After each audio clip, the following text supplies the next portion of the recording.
Students cooperative এন্টারপ্রাইজকে আমরা এইভাবে relate করতে পারি যে অবশ্যই কোঅপারেটিভ এন্টারপ্রাইজ অ্যাক্ট 1912 অনুযায়ী কোঅপারেটিভ মেম্বারসদেরকে কিন্তু এখানে রেজিস্ট্রেশন হতেই হবে।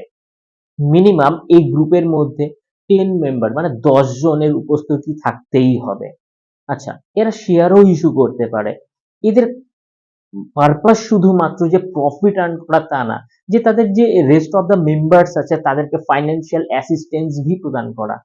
ফর এক্সাম্পল, তারা যে ফাইন্যান্সিয়াল অ্যাসিস্ট্যান্স প্রদান করবে তাদের মাধ্যমে কেউ তারা মুদির দোকান খুলতে পারে, যেরকম যেটা গ্রসারিস শপ যেটা হয়ে গেল। কেউ ট্রাক্টর কিনতে পারে যা চাষবাসের পক্ষে সুবিধা। কেউ যেটা পাম্প সেট কিনতে পারে যেটা চাষবাসে জলসেচের জন্য সুবিধা।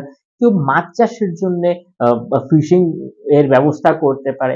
কেউ লেবু বাগান দিতে পারে। তো এই যে যাবতীয় জিনিসগুলো ছোট মোটো উদ্যোগকে চালু করতে পারে এবং কৃষি নির্ভর জায়গায়, বিশেষ করে যে রুরাল যে এরিয়াস গুলো আছে গ্রামে, তো সাধারণত তাদের জন্য এই জিনিসটা, এই ধরনের যে প্রোগ্রাম কোঅপারেটিভ এন্টারপ্রাইজ করে থাকে সেটা বিশেষভাবে খুব উপকার হয়। এতে গ্রামীণ অর্থনীতির একটা বিকাশ হওয়ার চান্সেস থাকে। Thank you.